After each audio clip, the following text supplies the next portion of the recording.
अस्सलाम वालेकुम नाज़रीन, वेलकम टू द शो बात कारोबार की। मैं हूं आपकी मेज़बान नताशा हसीब। नाज़रीन, आज हम कह सकते हैं वीक के आगाज़ में मार्केट के अंदर एक करेक्शन विटनेस की गई, यानी कि मार्केट अब सस्टेनेबिलिटी की तरफ जा रही है, कंसोलिडेशन की तरफ जा रही है और वो लोग जो काफ़ी हद तक बाइंग कर चुके हैं अब वो प्रॉफिट टेकिंग भी कर रहे हैं। सो आपकी अगर सिचुएशन थोड़ा सा देखें तो वो इन्वेस्टर्स जो वेट कर रहे थे, बाय ऑन डिप्स का वेट कर रहे थे, तो वो थोड़े से ये भी देख सकते हैं करेक्टिव मार्केट के साथ साथ अगर बाइंग की जाएगी तो बड़ा ही एक पॉजिटिव जेस्चर रहेगा। समहाउ मार्केट के जो नंबर्स हैं वो थोड़ा सा 200 पॉइंट्स के करीब करीब जो है वो डिक्लाइन देखा गया है, लेकिन 66,000 का लेवल इंटेक दिखाई देता है। साथ साथ पॉजिटिव ट्रेजेक्टरी परफॉर्मेंस की आने वाले दिनों में भी एक उम्मीद है कि जैसे ही मार्केट करेक्शन लेती है प्रॉपर्ली, उसके बाद मार्केट के अंदर दोबारा एक अच्छी फ्रेश बाइंग आएगी और साथ साथ मार्केट के नंबर्स भी जनरेट होंगे। एक्सपोर्ट्स के नंबर्स बड़े अच्छे दिखाई दे रहे हैं, एक्सपोर्ट्स के नंबर इंक्रीज हुए हैं।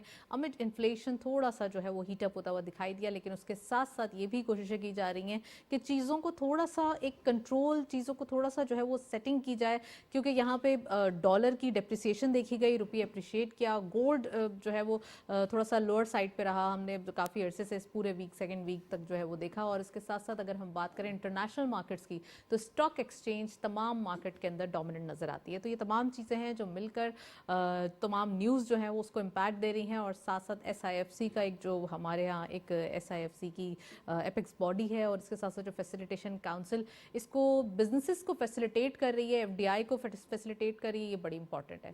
सो फर्स्ट सेगमेंट देखते हैं, प्रोग्राम को आगे बढ़ाते हैं।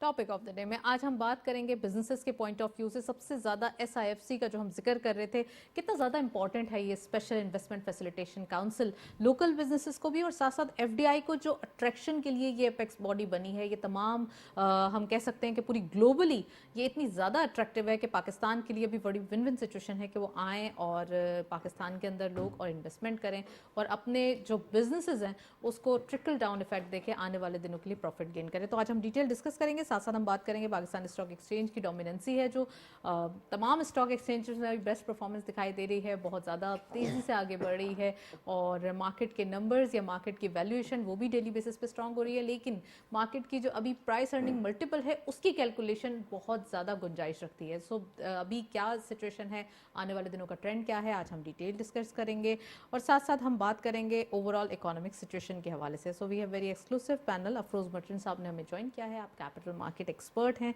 एनालिस्ट भी हैं, उनको खुशामदीद कहते हैं। अस्सलाम वालेकुम sir, welcome to the show. और हमारे साथ मौजूद हैं मियां जाहिद साहब, आप बिजनेसमैन हैं, इंडस्ट्रियलिस्ट हैं, चेयरमैन हैं national business group of Pakistan के, उनको भी खुशामदीद कहते हैं। अस्सलाम वालेकुम, वेलकम टू द शो।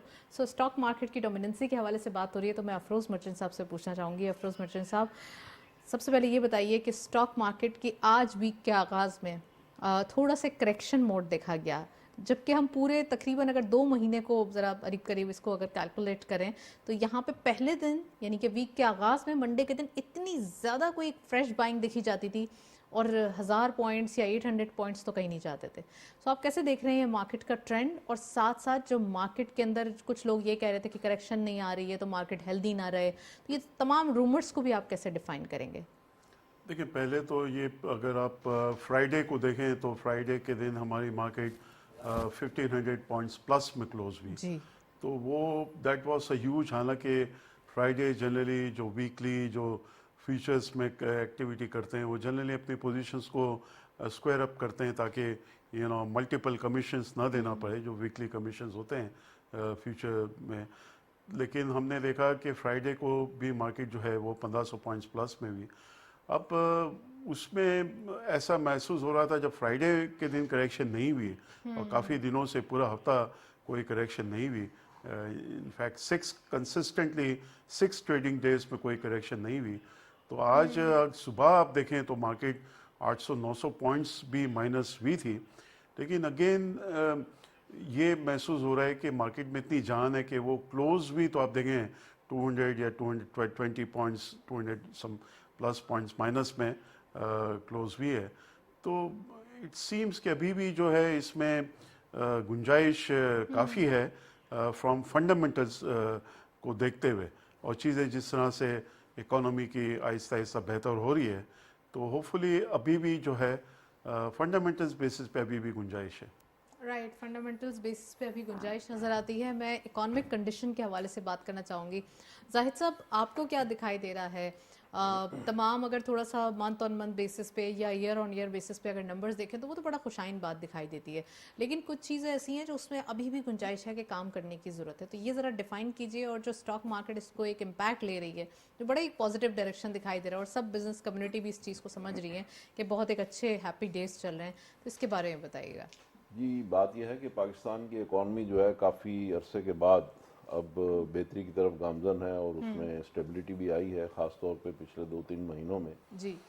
जब से ये पॉलिटिकल इंस्टेबिलिटी ख़त्म हुई है हमारे मुल्क में और अनरेस्ट ख़त्म हुआ है, और उसके बाद से हम बेहतरी की तरफ गामजन हैं। हमने देखा कि जो डॉलर रोज़ाना की बुनियाद पे जंप्स कर रहा था, उसको भी कंटेन किया गया और डॉलर फिर पीछे रिवर्स गियर भी लगा उसको, और अब स्टेबिलिटी की तरफ है हमारा पाक रुपी जो है। तो उसकी वजह से महंगाई जो है वो भी कदरे पिछले महीने में कम हुई थी। लेकिन फिर उसके बाद जब हमने गैस की कीमतें इंक्रीज़ की हैं तो उसकी जी। वजह से फिर एक सर्ज आया है इन्फ्लेशन का, और उसकी वजह से फिर थोड़ी इंस्टेबिलिटी भी आई है इंडस्ट्रियल सेक्टर में। राइट। क्योंकि ज़ाहिर है कॉस्ट ऑफ प्रोडक्शन जब आपकी बढ़ती है तो उसका ओवरऑल एक तो इम्पैक्ट महंगाई के ऊपर आएगा, फिर ये कि आपके एक्सपोर्ट के ऊपर भी, क्योंकि उसको एडजस्ट होने में टाइम लगेगा कि वो जो भी कॉस्ट फैक्टर होगा उसको कहाँ एडजस्ट करना है, उसमें जो नए आने वाले ऑर्डर्स हैं उसकी की क्या सूरत हाल होगी। लेकिन जो मार्केट रिपोर्ट्स हैं वो यही हैं कि जो एक्सपोर्ट के ऑर्डर्स हैं वो पहले की निस्बत बेहतर हैं और आने शुरू हो गए हैं। राइट। तो ये एक चीज़ है। तो ओवरऑल मैं देखता एक्सपोर्ट हूँ के कि ऑर्डर्स आ रहे हैं। मैं यहाँ आपको इंटरप्ट करूँगी तो आपने कहा कि डॉलर जहाँ यहाँ पे डिप्रिशिएट कर रहा है, रुपी थोड़ा सा अप्रिसिएशन और एक हम कह सकते हैं सस्टेनेबिलिटी की तरफ है। जी 283 एंड देयर अबाउट नज़र आते हैं इसके जी नंबर्स। आपको क्या लगता है एक्सपोर्ट सेक्टर इससे इम्पैक्ट होगा क्या? देखिए, एक्सपोर्ट सेक्टर में जितना डॉलर की अगर प्राइस इंक्रीज होती है तो उससे उनको कुछ ना कुछ बेनिफिट होता है। उसमें जी। 50% तो उनका पास ऑन हो जाता है टुवर्ड्स दी कॉस्ट फैक्टर जो है, और 50% वो कस्टमर को पास ऑन करते हैं। तो जो कस्टमर को पास ऑन करते हैं तो उसका मतलब है कस्टमर को एक इंसेंटिव होता है कि वो आपसे और बाइंग करे। तो उससे कुछ ना कुछ एक्सपोर्ट को बहरहाल ग्रोथ जरूर होती है। जब भी आपका डॉलर का इम्पैक्ट आता है, डॉलर की कीमत बढ़ती है, तो उसमें एक्सपोर्टर को फ़ायदा होता है। राइट। अब बात यह है कि अगर स्टेबिलिटी होती है तो इसका मतलब यह है कि हमारा जो एक्सपोर्टर है वो भी अपनी कॉस्ट एक स्टेबल तरीके से अपनी कॉस्ट वर्कआउट कर सकता है, और उसको पता होता है कि आने वाले दिनों में मेरी इतनी टर्बुलेंस नहीं होगी और मैं एक काम एंड क्वाइट माहौल में अपना बिजनेस कर सकूंगा। तो वो भी एक बहरहाल एक अच्छी चीज़ है।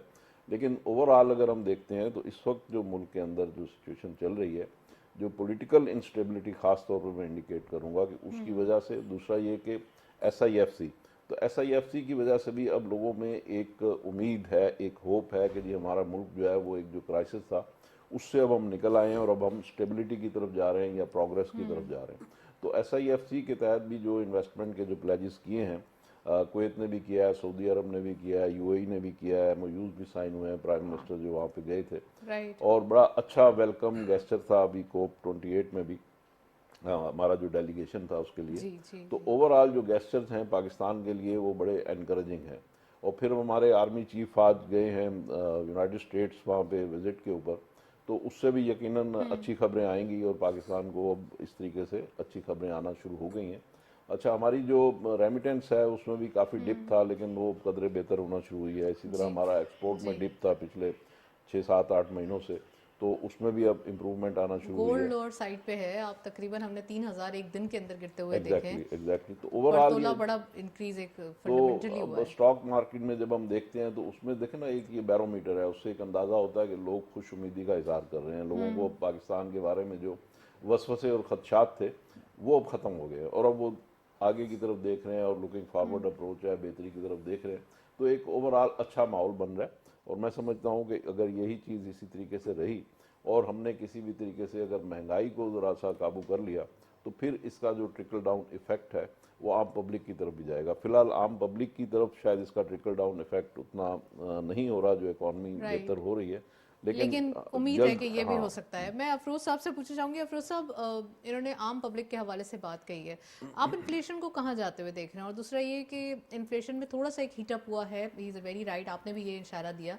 आपको क्या लगता है कि अब जो पॉलिसी अनाउंसमेंट हो रही है तो उसके अंदर क्या इंडिया दिया जाने वाला है? क्योंकि हमें ये बताया जा रहा था, या फिर स्टेट बैंक ऑफ पाकिस्तान के तमाम एनालिसिस हमने देखे, उसकी रिपोर्ट से ये साबित हो रहा था कि अब रिडक्शन जो है वो काफ़ी हद तक मुमकिन है, और नेक्स्ट ईयर तक, यानी कि इसी फिस्कल ईयर के जो स्टार्ट होगा दूसरा नेक्स्ट ईयर का, तो उसमें काफ़ी हद तक एक अच्छा हम इंटरेस्ट रेट देखेंगे पाकिस्तान के लिए। तो ये बताइए प्लीज़। देखिए, कल स्टेट बैंक की मॉनेटरी पॉलिसी कमेटी मीटिंग है, और अगर आप मेरे से पर्सनल मेरे व्यूज़ देखें तो मेरे हिसाब से तो जो इकोनॉमिक इंडिकेटर्स बेहतर हुए हैं, जो जाहिद साहब ने चीज़ें बताई कि हमारा डॉलर 335 तक का मार्केट में चला गया था, 285 के आसपास है, 50 रुपया नीचे है। इंटर बैंक रेट 307 रुपये पे चला गया था, 285 पे 22 रुपया कम है।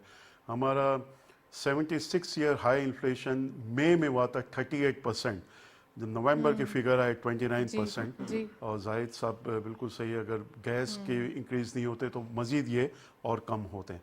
लेकिन जहाँ देखें जो IMF की कंडीशन जरूरत थी हमारे लिए, एग्जैक्टली वो ज़रूरत इसलिए थी कि IMF की कंडीशनैलिटी थी, और मैं कहता हूँ कंडीशनैलिटी हो या ना हो, आप इलेक्ट्रिसिटी गैस इतना सस्ता तो आप नहीं दे सकते कि सर्कुलर डेट फिर बढ़ता जाए। तो जुलाई से इलेक्ट्रिसिटी की टैरिफ भी इंक्रीज हो गए, 1 नवंबर से गैस की टैरिफ भी इंक्रीज हो गए। तो अब मैं समझता हूँ उसके बावजूद 9% पीक पे जो 38% था मई में, वो नवंबर में 29% पे आया है। 6 महीने आप देखें तो 9% ऑलरेडी कम हुआ है। हमारा ट्रेजरी बिल का जो ऑक्शन था, परसों ट्रेजरी बिल का ऑक्शन है, तो वो 25% क्रॉस किया था सितंबर के फर्स्ट वीक में। उसकी जो कट ऑफ यील्ड है, आज वो 21.5% पे लास्ट ऑक्शन हुआ था, 21.5% पे, और सेकेंडरी मार्केट में भी 21.5% पे है। तो 3.5% यहाँ कम हो गए। 6 मंथ जो काइबोर है वो भी सितंबर में 25% पे चला गया था, वो भी 21.5% पे है। तो ये सारी चीज़ों को देखते हुए हमारी रेमिटेंसेस लास्ट मंथ तो बहुत अच्छी थी, इंक्रीज हुई थी $2.5 बिलियन। अभी थोड़ा कम हुआ है, ठीक है, लेकिन इवेंचुअली नवंबर में जहाँ वो सैटरडे संडे ज़्यादा आ जाते हैं, 30 डेज का भी होता है, तो दिसंबर में आई थिंक विल सी मोर, क्योंकि क्रिसमस और न्यू ईयर में जो टेक्सटाइल की एक्सपोर्ट्स होती है दुनिया भर में, तो दिसंबर के फिगर्स इंशाल्लाह एक्सपोर्ट के भी हमारे बेहतर होंगे। तो मैं तो समझता हूँ पॉलिसी रेट, उनको सेंटिमेंट्स जिस तरह से चल रहे हैं मार्केट में, तो वो अगर 1% कम करेंगे 22 से 21%, कोई ह्यूज डिफरेंस नहीं है, लेकिन एक मार्केट में एक साइकोलॉजिकल फैक्टर बहुत अच्छा जाएगा बिजनेसमैन के लिए, इंडस्ट्रियलिस्ट के लिए। तो मैं समझता हूँ कल आ जाएगी और होप्स बढ़ जाएंगे एग्जैक्टली कि जनवरी से तो होपफुली इंटरेस्ट रेट कम होना, तो एवरीबडी इज एक्सपेक्टिंग जून तक पॉलिसी रेट हम एक्सपेक्ट कर रहे 15% तक चला जाएगा। लेकिन कल से अगर शुरू हो जाए मॉनेटरी ईजिंग, तो ये मैं समझता हूँ बिजनेसमैन, इंडस्ट्रियलिस्ट जो एक्टिविटी हमारी जो है बहुत बेहतर हो जाएगी। राइट। अच्छा, आपने ये भी पॉइंट रेस करना है कि एक्चुअली जब जाहिद साहब ने कहा कि आम आदमी को क्या एक इफेक्ट जाएगा, तो वो कैसे मुमकिन होगा? दूसरा, गवर्नमेंट की जानिब से एक कोशिश की जा रही है कि इजारा सुकुक जो ऑक्शन किया जा रहा है, Pakistan stock exchange first time hold कर रहा है ये, सो ये इसमें आम पब्लिक कैसे पार्टिसिपेट कर सकते हैं, इसका तरीक़ाकार क्या होगा, और ये कब मैच्योर होंगे? सब जानते हैं डिटेल, लेकिन मैं चाहती हूँ कि आम लोगों के लिए एक बार फिर आप पूरी डिटेल ज़रा बता दें। नहीं, I am thank you very much. आपने ये बहुत ही इम्पोर्टेंट इवेंट हुआ है, इजारा सुकूक, जो 30 billion rupees government of Pakistan ने रेज किए बाय प्लेजिंग। आपको पता है इस्लामिक जो इंस्ट्रूमेंट होते हैं तो उसमें एसेट को प्लेज करना होता है। तो इस्लामाबाद मोटरवे का जो इस्लामाबाद का पोर्शन है वो प्लेज किया। 30 बिलियन गवर्नमेंट को चाहिए थे, और 450 बिलियन लोगों ने पार्टिसिपेट किया। रफली 15 टाइम्स, 15 गुना जितना चाहिए था उसका 15 गुना गवर्नमेंट को मिला। तो इससे ये एक चीज़ जाहिर हो रही है कि लिक्विडिटी मार्केट में है, और पहली मरतबा 76 साल की हिस्ट्री में कि स्टॉक एक्सचेंज जो है वो उनको मिनिस्ट्री ऑफ फाइनेंस और गवर्नमेंट ऑफ पाकिस्तान ने अलाउ किया कि स्टॉक एक्सचेंज के थ्रू ये इजारा सुकूक इशू हो। तो ये एक बहुत खुशाइन बात है। और 30 बिलियन तो हो गया, अब 30 बिलियन और मजीद 2 और इसके 30 बिलियन के होंगे। तो मैं समझता हूँ 90 बिलियन होगा, लेकिन ये शुरुआत हुई है। तो ये अब डायरेक्टली इंडिविजुअल्स जो है वो इसमें पार्टिसिपेट कर सकते हैं। पहले गवर्नमेंट के बैंक के थ्रू ये करना होता था। अफरोज साहब 90 बिलियन रुपीस का होगा टोटल। रुपीज जी, 30 बिलियन के तीन, तो एक तो हो चुका है, जी। नेक्स्ट आई थिंक जनवरी में होगा, उसके बाद थर्ड समटाइम इन मार्च। तो 90 बिलियंस का है।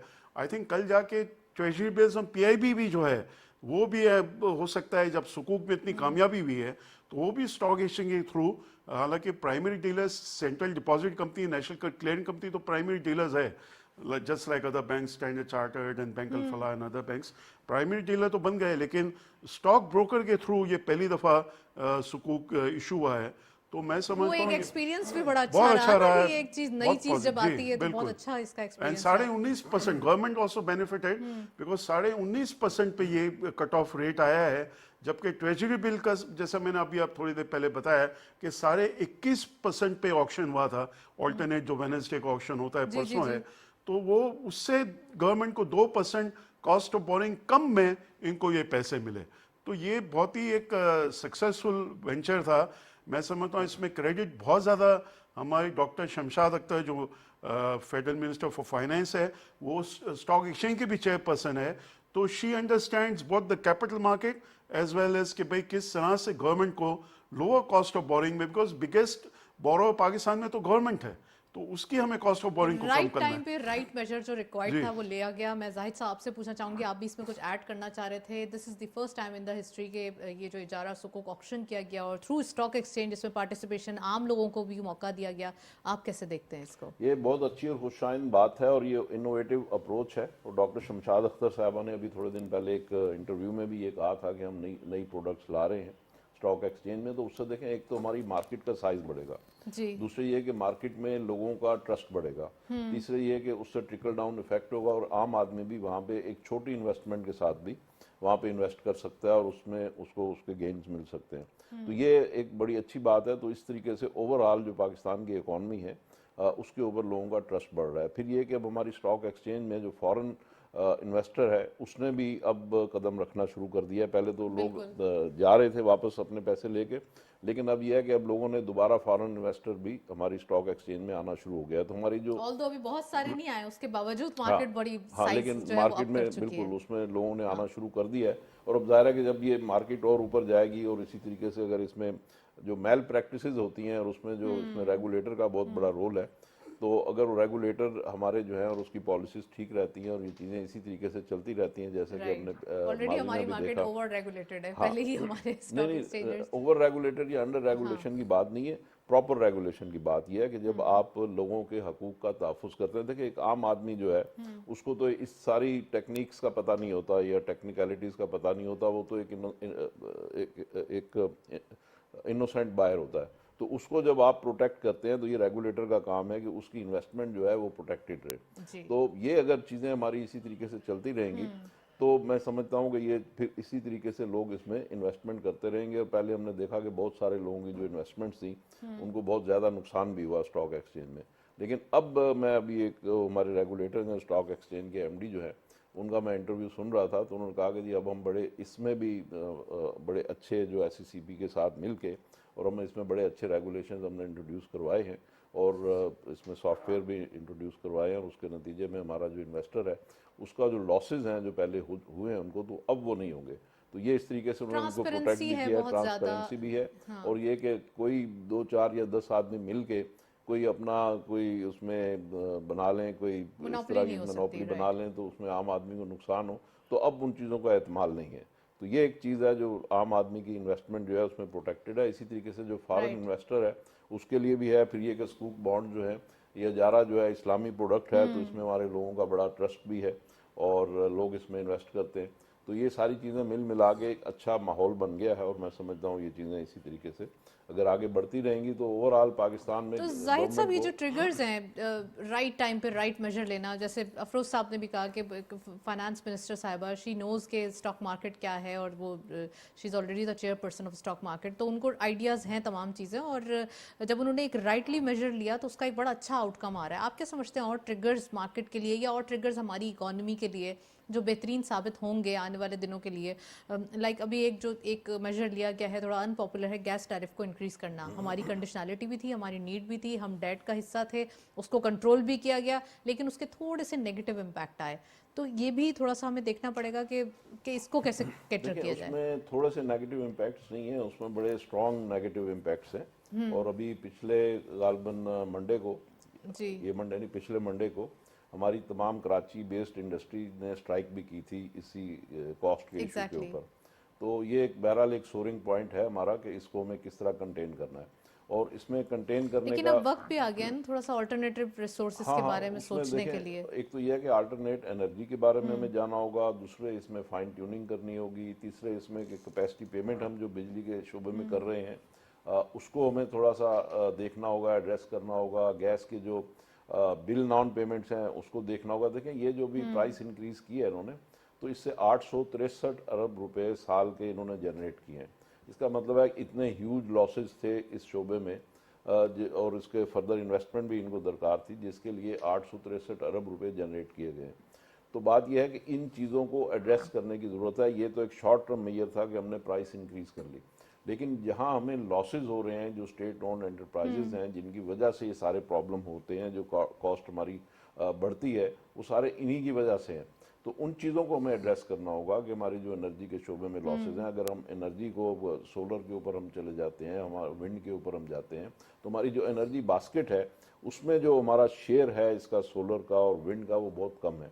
इसको हमें बढ़ाना होगा, और उसमें जो फॉसिल फ्यूल से हम एनर्जी बनाते हैं वो रोकना उसका होगा पोर्शन थोड़ा हमें सा। कम करना होगा। बिल्कुल। तो ये जब हम इस तरीके से हमारी बास्केट को हम रीएड्रेस करेंगे, रीअरेंज करेंगे, तो उसके नतीजे में हमारी जाहिद कॉस्ट साहब, ऑफ क्या प्रोडक्शन कम इसको होगी। क्या इस जो ये इशू जो है इसको टैकल करने के लिए एसआईएफसी का इस्तेमाल हो सकता है? एसआईएफसी के अंदर अगर इसे हैंडल किया जाए पावर जनरेशन के पॉइंट ऑफ व्यू को, या ऑल्टरनेटिव रिसोर्सेज को देखा जाए, तो ये ज़्यादा एक इम्पैक्टफुल नहीं होगा? देखिए SIFC जो है वो मेरे ख्याल में एनफोर्समेंट का ऑर्गन नहीं है, वो इन्वेस्टमेंट का ऑर्गन है।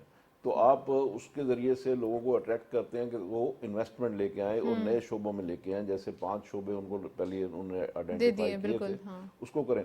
अब उसमें उन्होंने जितने क्लाइमेट भी पाकिस्तान ऐड किया है। हाँ, में क्लाइमेट भी ऐड कर दिया है, फिर उसमें पाकिस्तानी इन्वेस्टर को भी ऐड कर दिया है, फिर उसमें जितने हमारे जो इकोनॉमिक जोन्स हैं उनके लिए भी उन्होंने अब ये सजेस्ट किया है कि एक अथॉरिटी बना दी जाए जो पाकिस्तान में जितने भी इकोनॉमिक जोन्स हैं उन सबको लुक आफ्टर करे और ओवरसी करे, और उनमें जितनी भी वन विंडो ऑपरेशंस हैं उनको इम्प्लीमेंट करे। और जो कोई अच्छा काम करता है उसको सारा काम करना पड़ता हाँ, है, ये वाला yes, yes, सीन हो गया है हमारे तो साथ। ताकि एक यूनिफॉर्म और यूनिफाइड पॉलिसी और अप्रोच बनाई जा सके, ताकि जो इन्वेस्टर हैं उनको देखें ना, एक गवर्नमेंट उनको कोई गारंटी करती है कि जी हम आपको ये फैसिलिटीज देंगे, जी। तो दूसरे शोबे के लोग हैं या दूसरे मुल्क के हिस्से के लोग जो हैं वो कहते हैं जी अब हम इनकॉम्पिटिटिव हो गए।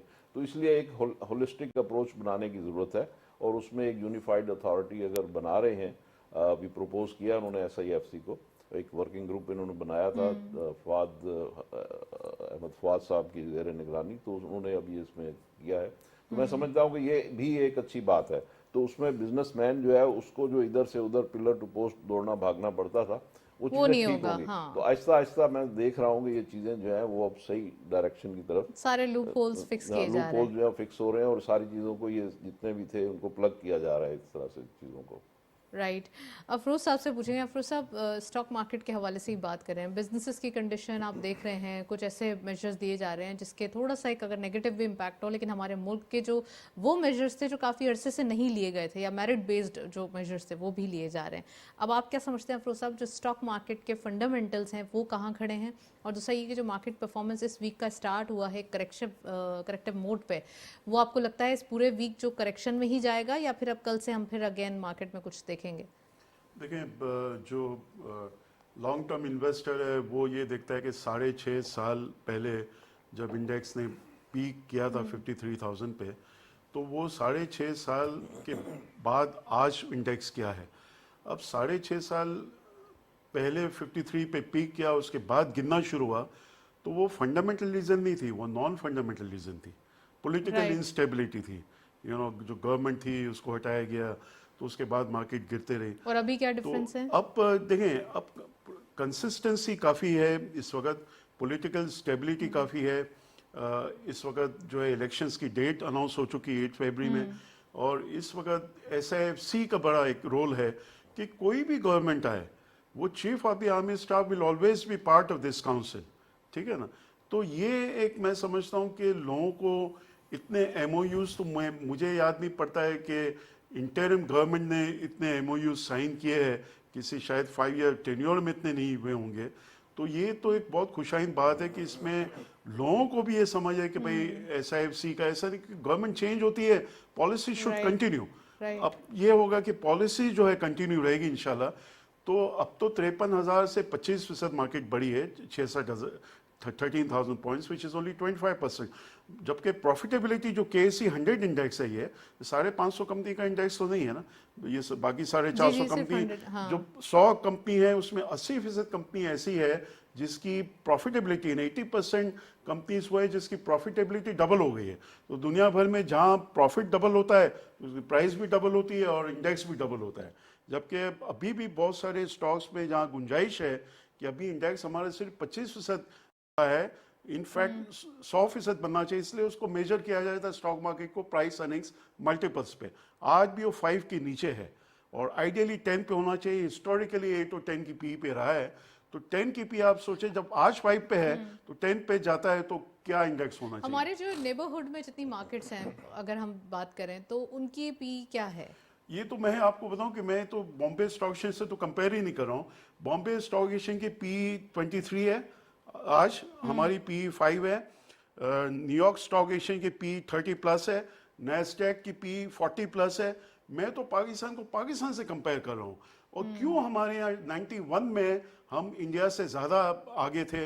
इंडिया की इनफैक्ट इकोनॉमी डिफ़ॉल्ट पे चले गई थी जब नरसिम्हा राव क्या वो प्राइम मिनिस्टर आए, उसके बाद कांग्रेस की और वो मनमोहन सिंह और वो सारी चीज़ें फिर ऊपर जाते रहे। यानी पाकिस्तान कभी डिफ़ॉल्ट नहीं किया है, इंडिया 1991 में डिफ़ॉल्ट किया था 32 साल पहले। हमारी करेंसी उससे मजबूत थी, हमारे फॉरेन एक्सचेंज रिजर्व्स उससे ज़्यादा थे। एंड तो ये क्यों हम पीछे रह गए, आई थिंक अब जो है मुझे ये नज़र आ रहा है कि होपफुली ये 2-4 साल में हम फिर कोई भी मुश्किल आती है उससे सीख कर उससे सबक लेने के बाद आगे बढ़ा जाए तो बहुत अच्छे रिजल्ट्स आते हैं। आप भी ये कह रहे हैं कि अभी जो हमारे जो सिचुएशन हो गई थी, अब अगर मार्केट आगे बढ़ती है, अब जो प्राइस अर्निंग मल्टीपल है आप समझते हैं इसमें बहुत गुंजाइश है। अगर डबल भी हो जाता है तो इट मींस कि हमारा इंडेक्स भी डबल हो जाएगा। बिल्कुल बिल्कुल एग्जैक्टली। मतलब 66,000 पे हैं अफरोज मर्चेंट साहब हम। फिर भी इंडिया से हमारी मार्केट हाफ पे होगी। 10 की पी पे तो नहीं, तो उससे फायदा क्या है? क्या जो हमारे रीजन के अंदर इन्वेस्टर्स आते हैं तो वो ये देखते हैं कि ल्यूक्रेटिव मार्केट कौन सी, this is the lucrative market Pakistan को अगर वो देखते हैं और फिर इसके रिटर्न्स की बात करते हैं तो यस देखिए हम अब इस वक्त फ्रंटियर मार्केट में है। हम 2017 में इमर्जिंग मार्केट में हम अपग्रेड हुए थे, लेकिन उसके बाद हमें डाउनग्रेड क्योंकि मार्केट हमारी गिरती रही तो फ्रंटियर मार्केट में आए। अब फ्रंटियर मार्केट में it is if not the cheapest, it is still one of the cheapest markets. It is यानी जनरली 10 से ऊपर की पी पे कंट्रीज ट्रेड करी है फ्रंटियर मार्केट में, जो 25 कंट्रीज है और हमारी मार्केट 5 की। आप सोचे श्रीलंका जो डिफॉल्ट हुआ है वो 6 और 7 की पी पे ट्रेड कर रहा है, जो डिफॉल्ट हो चुका था रिकवर कर रहा है। तो हमारी तो और वो डिफॉल्ट के वक्त भी 5 की पी से नीचे नहीं गया, जब हम हमारी 4 की पी पे आ गई थी, बल्कि 4 से भी नीचे आ गई थी, जो अभी कुछ बेहतर भी है।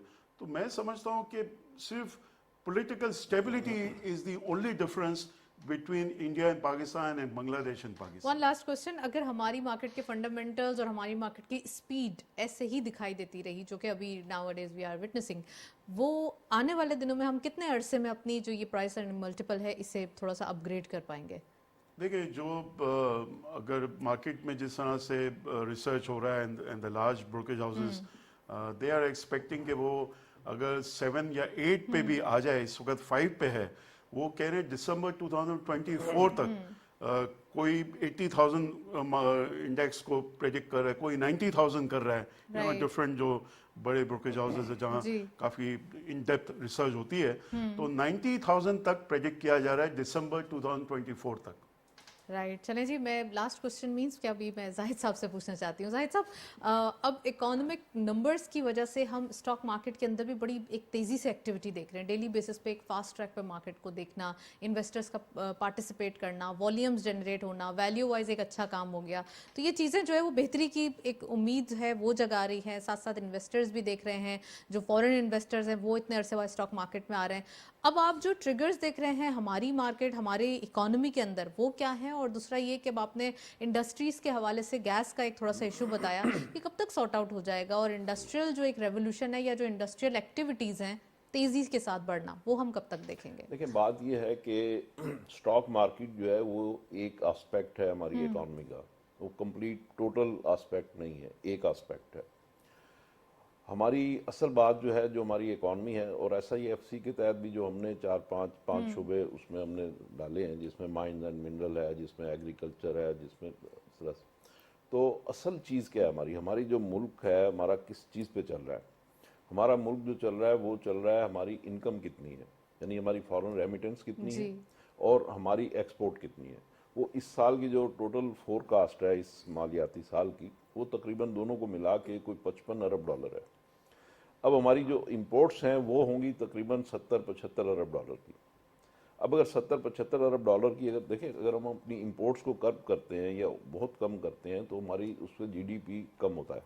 GDP कम होने का मतलब यह है कि अवाम को ट्रिकल डाउन इफेक्ट नहीं होगा और उनकी खुशहाली नहीं होगी, रोजगार लोगों के कम होंगे। तो अगर हम 70-75 अरब डॉलर की हमारी इंपोर्ट का बिल है नेचुरली, ऑर्गेनिकली, और हमारी 55 अरब डॉलर की अगर हमारी इस तरह से इनकम है तो 20 अरब डॉलर का करंट अकाउंट डेफिसिट होगा। अब उस डेफिसिट को हमने कैसे कंट्रोल करना है? या 15 अरब, अब अगर हम इंपोर्ट सप्रेस करेंगे तो उतना हमारा नैरो हो जाएगा। अब बात यह है कि हमने, क्या होगा इसका? सोल्यूशन क्या है? सोल्यूशन उसका एक ही है, वो ये कि एक तो हम फॉरेन रेमिटेंस बढ़ाएं अपनी, दूसरा ये कि हम अपनी एक्सपोर्ट बढ़ाएं। इन दो चीज़ों को देखें, SIFC के जरिए फॉरेन इन्वेस्टमेंट हमारे मुल्क में आएगी, हमारे हाथ में पैसे नहीं आएंगे। लेकिन सर लोन भी नहीं होगा, ये भी वो एक मानने की बात है कि नहीं, ये देखें हम थोड़ा सा दूसरी तरफ चले जाते हैं। लोन तो नहीं होगा, लेकिन वो हमारे हाथ में कैश फ्लो भी नहीं होगा। वो पैसे जो आएंगे हमारे मुल्क में इन्वेस्टमेंट होगी, उससे हमारी बिजनेस अपॉर्चुनिटीज जो है वो ज़्यादा इंप्रूव और फ्लरिश होंगी। लेकिन जो हमारा मुल्क जिस चीज़ के ऊपर चल रहा है, जिसके ऊपर हमारे बजट बनने हैं, जिसके ऊपर हमारी तमाम हमने अपने कर्जे लौटाने हैं या कर्जे रोल ओवर कराने हैं, तो वो चीज़ जो है वो हमारी एक्सपोर्ट है और फॉरेन रेमिटेंस है। उसके ऊपर हमारा मेन फोकस होना चाहिए कि ऑलरेडी अगर हमें 55 अरब डॉलर की अगर इनकम है तो उसको हमने कैसे 60 पे ले जाना है, कैसे 70 पे लेके जाना है। यहाँ पर एक मैं आपको सवाल करना चाहती हूँ आपसे, वो ये कि हमने जब डॉलर और रुपी के ऊपर पैरिटी हम देख रहे थे लास्ट 3 मंथ्स, अगर थोड़ा हम देखें इससे पहले, तो यहाँ पे बड़ी एक नेगेटिविटी दिखाई दे रही थी। फिर ग्रे चैनल्स के ऊपर एक क्रैकडाउन किया गया और एक बड़ा अच्छा सा आउटकम आया। आपने स्टार्ट में भी अपने इंट्रोडक्टरी कमेंट में बताया कि हमने इम्प्रूव किया, अब हमारा जो रुपी है वो अप्रिशिएट कर रहा है, रेमिटेंसेज आ रहे हैं और ऑफिशियल चैनल से, थ्रू ऑफिशियल चैनल आ रहे हैं। आपको क्या लगता है कि ऐसा ही कोई ट्रिकल डाउन इफेक्ट देना या फिर ऐसा ही कोई बड़ा इनिशिएटिव देना जिससे हमारे एक्सपोर्ट्स भी बढ़ जाएं, ऐसा कोई है? आपको लगता है कोई गैप है? जी जी बिल्कुल है। उसमें जो हमारे जो वज़ीर तिजारत हैं डॉक्टर गौहर एजाज, उन्होंने जो पिछले हफ्ते ही एक प्रोग्राम दिया था जिसमें उन्होंने ये कहा था कि हमारे जिन कंट्रीज़ के साथ हमारा ट्रेड डेफिसिट है उन सारे कंट्रीज़ को हम एंगेज कर रहे हैं और उनसे हम कह रहे हैं कि उनसे थोड़ा थोड़ा कुछ मिलियन डॉलर्स में भी हमारा ट्रेड डेफिसिट अगर कम होगा, कुछ देखें ना, आपसे मेरी ऑलरेडी अगर ट्रेड है और उसका ट्रेड बैलेंस आपकी फेवर में है, अब मैं अगर आपको एंगेज करूं और उससे कहूं कि भाई इसको नैरो कर लो, 5-10% ही कम कर लो, तो 5-5, 10-10, 15-15% ही हमारे फ्रेंडली कंट्रीज हैं जिनके साथ ऑलरेडी हम बिजनेस कर रहे हैं, उनसे 5-5, 10-10, 15-15% का भी अगर हम उसमें गैप को नैरो कर लेंगे तो उसके नतीजे में उसके नतीजे में जो है वो काफी तो अच्छे उसके नतीजे में 5-7 अरब डॉलर जो है उसका तो फौरन फर्क पड़ जाएगा। तो ये चीजें हैं जिसको मैं फौरी तौर पे एड्रेस पूछना चाहूँगी। अफरोज साहब, आप क्या समझते हैं कि ट्रेड डेफिसिट को कंट्रोल करने के लिए, जैसे जाहिद साहब ने काफ़ी सही जो है वो डायरेक्शन बताई है, इसके अलावा और ऑप्शंस हैं हमारे पास? देखिए, एक्सपोर्ट्स का जैसा मैंने कहा कि आई एम श्योर कि ये अगेन जो कंसिस्टेंसी नहीं रही, आप आउट ऑफ बॉक्स थिंकिंग करने की ज़रूरत है। Just to give an example, अब मैं आपको बताऊं, फर्टिलाइजर इंडस्ट्री है, ठीक है ना। जी। पाकिस्तान में पिछले 10 साल में कोई नया फर्टिलाइजर प्लांट नहीं आया। जो आखिरी फर्टिलाइजर प्लांट 10 साल में आया है वो फातिमा फर्टिलाइजर था, उसको भी 10 जी। साल हो गए। उससे पहले एंग्रो का एनविन प्लांट था, $1.1 बिलियन, हम नाम नहीं which लेंगे जी। which was the हाँ। biggest private sector investment in this country. 1.3 million turns capacity उसकी है। अब पाकिस्तान की डिमांड 7 मिलियन टन्स हो चुकी है। 7 मिलियन टन्स क्यों हो चुकी है? 10 साल में पॉपुलेशन अगर 15 करोड़ थी तो आज हमारी 25 करोड़ पे पॉपुलेशन है। 10 करोड़ पॉपुलेशन बढ़ गई। 10 करोड़ पॉपुलेशन बढ़ गई तो लोगों को खाना चाहिए होता है, 3 वक्त की रोटी। जब खाना चाहिए होता है तो खाने के लिए क्रॉप उगाना पड़ता है। क्रॉप के लिए फर्टिलाइज़र आपको चाहिए होता है, और फर्टिलाइज़र उगाने के लिए आपको गैस चाहिए होता है। तो प्राइवेट सेक्टर ने, जैसा मैंने देखा है पहले भी, जैसा एंग्रो है या फौजी फर्टिलाइज़र है, बड़े फर्टिलाइज़र कंपनीज है, 80% मार्केट शेयर इनके पास ही है, पाकिस्तान के 2 कंपनियों के पास। तो अब एंग्रो ने जैसा कहा कि भाई आप हमें डायरेक्टली एलएनजी इंपोर्ट करने की इजाज़त दें। इस वक्त government of Pakistan he LNG import कर सकता है, कोई और नहीं कर सकता। उन्होंने कहा आप हमें एलएनजी इंपोर्ट करने की इजाज़त दें, हम फर्टिलाइज़र प्लांट लगाएंगे, जितना एलएनजी इंपोर्ट होगा उससे 5 गुना ज़्यादा हम रिजर्व्स क्रिएट करेंगे, क्योंकि एक्सपोर्ट हम करेंगे। जितना एक्सेस आपका होगा, क्योंकि हमारे पास तो इतनी सीज़न है कि फर्टिलाइज़र को ग्रो करना बहुत आसान है, 4 सीजन्स है हमारी। तो वो इस किस्म के, आई एम श्योर कि अब SIFC आया है तो ऐसे भी इनिशिएटिव लिए एंड जा सेकेंडली, सकते हैं। जैसे जाहिद साहब ने बड़ी अच्छी बात बोली, देखें इस टीम में डॉक्टर गौहर एजाज है from the private sector, doctor Shamshad Akhtar को भी अब देखना जी, जी। इकोनॉमिस्ट है, या दूसरे है Mohammad Ali, he is also brilliant Yep. Minister. तो ये USA में भी जो हुकूमत आती है, ये ब्रिलियंट माइंड्स होते हैं। जाहिद साहब himself is such a senior position में, तो इन लोगों को यूटिलाइज करते हैं। There is no harm. ये वो लोग हैं जो मुल्क का सोचेंगे। They will never think of कि भाई किसी पॉलिटिकल पार्टी को सपोर्ट करना, ये करना। तो ये मैं समझता हूँ ये कंटिन्यूटी रहनी चाहिए। ये 3-4 महीने में केयर टेकर्स ने, I think they have done, मैं कंपेयर करूं तो किसी केयर टेकर ने इतना अच्छा काम नहीं किया जितना इन्होंने किया, माशाल्लाह। राइट। जाहिद साहब, उस एक तो जो हम बात कर रहे थे उसको भी कंटिन्यू कीजिएगा, और दूसरा ये कि अफरोज साहब ने ये चीज़ बताई है कि इनकी बात से मैं ये समझी हूँ कि हमारी जो पॉपुलेशन है वो इतनी ज़्यादा ग्रो कर गई है कि जो हमारी इकोनॉमिक ग्रोथ भी है वो इसको कटेल नहीं कर पा रही, इसको कैप्चर नहीं कर पा रही। तो इसके बारे में प्लीज बताइएगा। ग्रोथ की तो एक सिंपली बात है कि हमें अपनी पॉपुलेशन को कम करना चाहिए, क्योंकि हम तकरीबन फैसलाबाद के साइज का एक शहर हर साल जन्म देते हैं।